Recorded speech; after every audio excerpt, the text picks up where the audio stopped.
Eyewitness News, this is 13 Investigates.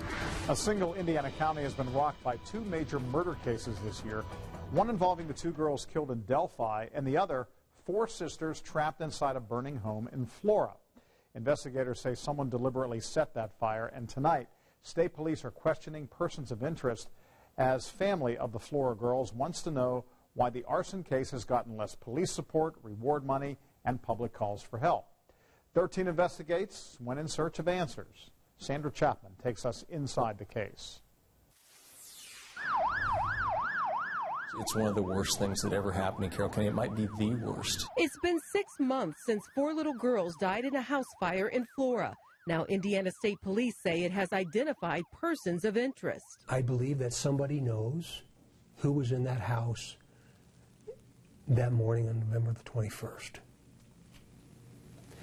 And I hope they have the courage to talk about that experience and why. Because we have lots of questions. Kiana, Kiara, Cariel, and Connie all died in the rental home where they lived on East Columbia Street. Their converted apartment went up in flames. There were no batteries in the smoke detectors upstairs where the girls slept. Their mother, Galen Rose, says she awoke to thick, suffocating smoke. She ran outside screaming for help. 2 officers narrowly escaped with their lives trying to save the girls. We're taking each one of those rooms and looking at those independently, taking a look at all possible causes. At first, the Indiana State Fire Marshal's investigators thought wiring behind the refrigerator started the fire. Then in January, a stunning announcement made through a hastily sent press release on a Saturday afternoon. The house fire that killed 4 young sisters was intentionally set. Indiana Department of Homeland Security arson investigator Dennis Randall said there were accelerants found throughout the home. It was alarming news. I'm angry.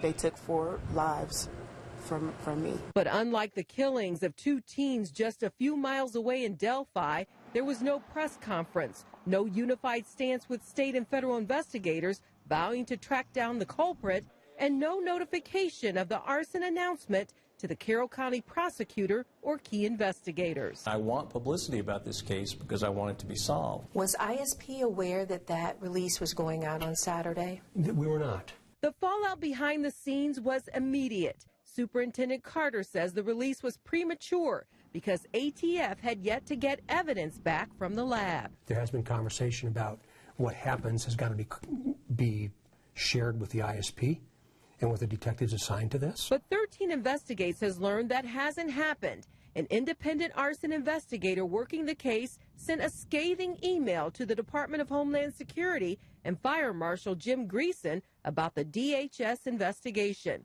A copy of the email also came to 13 Investigates.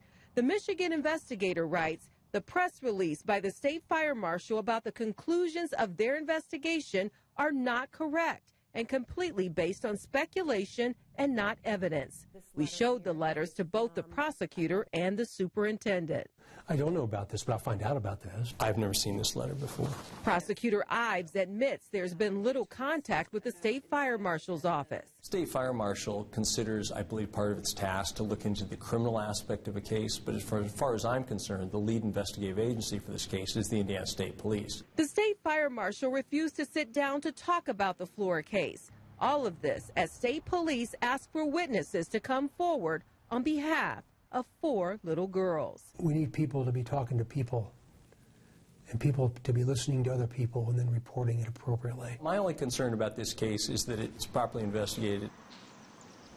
A new investigator was recently assigned to take over the Flora fire investigation. Detective Greg Edwards, who was on the case for the first 6 months, transferred to another ISP position. Now, both ISP and DHS are still questioning witnesses and individuals who might have helpful information. Family members we spoke with say they are still very concerned about how this case is progressing and want to see a stronger presence when it comes to solving the case that claimed the lives of 4 little girls. I'm Sandra Chapman with 13 Investigates.